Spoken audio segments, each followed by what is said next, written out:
प्यारे दोस्तों, आपका हमारे YouTube चैनल पर स्वागत है। कृपया वीडियो को पूरा देखें। जिंदगी में आधा अधूरा ज्ञान किसी काम का नहीं रहता है। वीडियो को लाइक जरूर करें और चैनल को सब्सक्राइब अवश्य करें। मित्रों, जब जब इस धरती पर पाप और अन्याय का घड़ा भरा है, तब तब पापियों का नाश करने के लिए संसार से भगवान विष्णु ने अवतार लिया है। ठीक ऐसा ही कलयुग में भी होगा, जब भगवान कल्कि अधर्म का नाश करने आएंगे। और ऐसे में कहा जाता है कि भगवान विष्णु के 10वें अवतार कल्कि के आने के 4 जिंदा सबूत पृथ्वी पर पहले से मौजूद है। लेकिन कहाँ है ये सबूत और क्या है इसका राज? आइए जानते हैं। धर्मशास्त्रों के अनुसार महाभारत काल के बाद जब श्री कृष्ण ने अपना देह त्याग किया, तो उनके सुदर्शन चक्र ने खुद को पृथ्वी के अंदर समाहित कर लिया था, क्योंकि ऐसा माना जाता है कि भगवान विष्णु के कल्कि अवतार जब कलयुग में आएंगे, तो यही सुदर्शन चक्र धरती चीरकर वापस निकलेगा और भगवान कल्कि उसे धारण कर लेंगे। सोचने वाली बात है कि आखिर वह सुदर्शन चक्र से युद्ध कैसे करेंगे, उनकी क्या योजना होगी। ये सभी चीजें उन्हें कोई और नहीं बल्कि भगवान परशुराम ही सिखाएंगे, जो कि आज भी जीवित है और उनकी प्रतीक्षा कर रहे हैं। सिर्फ सुदर्शन चक्र ही नहीं, कुंती पुत्र कर्ण का अमोघ कवच और कुंडल भी उनके इस युद्ध में सुरक्षा करेगा। बताया जाता है कि महाभारत काल के बाद आज भी समुद्र देव और सूर्य देव इस कवच और कुंडल की सुरक्षा पुरी के कोणार्क में सदियों से कर रहे हैं। और तो और दोस्तों, काली पुरुष के खिलाफ होने वाले युद्ध में भगवान कल्कि का सबसे बड़ा हथियार ब्रह्मण्य पदार्थ साबित होगा। जी हाँ, वही ब्रह्मण्य पदार्थ जिसके बारे में कहा जाता है कि वह भगवान श्री कृष्ण का दिल है, जो आज भी भगवान जगन्नाथ की मूर्ति में धड़कता है।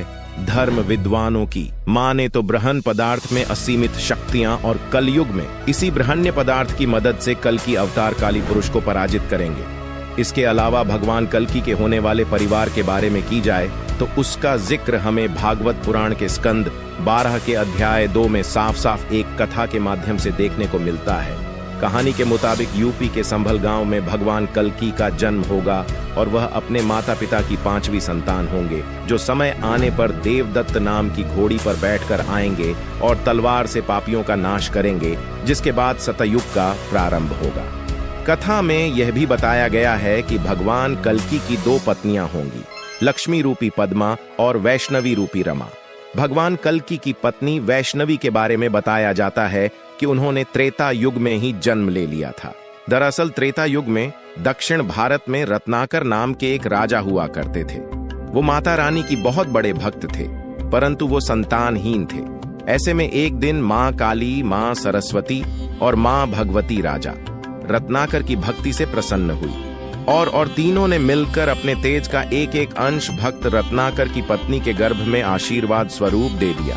इसके साथ ही उन्होंने रत्नाकर के सपने में आकर यह भी बताया कि उनके घर में दिव्या बालिका जन्म लेने वाली है, जिसको कलयुग में लोग पूजेंगे और भविष्य में एक खास किरदार निभाएंगे। आगे चलकर राजा रत्नाकर के घर में एक बच्चे की किलकारी गूंजी, जिसका नाम त्रिकुटा रखा गया। मित्रों, त्रिकुटा के अंदर हमेशा ऐसे ही ज्ञान पाने की इच्छा थी, इसीलिए उसने ईश्वर की भक्ति में लीन होकर घर परिवार सब कुछ त्याग कर ज्ञान की प्राप्ति के लिए निकल गए। ऐसे में एक दिन जब प्रभु श्री राम जंगलों में माता सीता की खोज कर रहे थे, तभी उनकी मुलाकात त्रिकुटा से हुई। त्रिकुटा ने पहली नजर में भगवान विष्णु के अवतार प्रभु राम का आभास कर लिया। उनके चरणों में नतमस्तक होकर फूल चढ़ाई।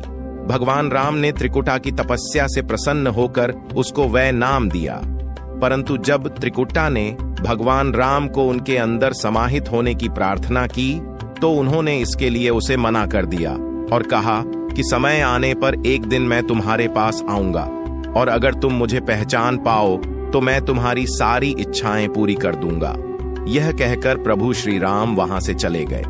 दोस्तों, समय बीतता गया और त्रिकुटा अपने प्रभु श्री राम के इंतजार में आस लगाए बैठी हुई थी कि तभी एक दिन त्रिकुटा की पर एक बूढ़ा व्यक्ति आया और उससे शादी का प्रस्ताव रखा, जिसके जवाब में त्रिकुटा ने उस बूढ़े व्यक्ति को यह कहकर मना कर दिया कि वो प्रभु राम की पहले से ही हो चुकी है और वह किसी भी वक्त उन्हें लेने आ सकते हैं। हालांकि बाद में त्रिकुटा को अपनी गलती का एहसास हुआ, लेकिन तब तक काफी देरी हो चुकी थी, क्योंकि वो बूढ़ा आदमी कोई और नहीं बल्कि प्रभु श्री राम ही थे।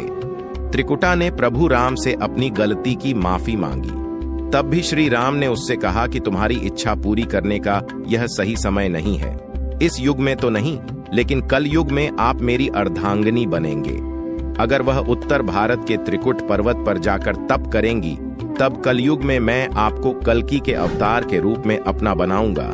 इसी दिन के बाद माता ने त्रिकुटा पर्वत पर जाकर घोर तपस्या की और शरीर का त्याग करके 3 मुंह वाली पिंडी में समाहित हो गई। मान्यता है कि भगवान विष्णु के 10वें अवतार कल्कि का जब काली पुरुष के संगनाश के लिए जन्म होगा तो वह देवी वैष्णवी से विवाह करेंगे।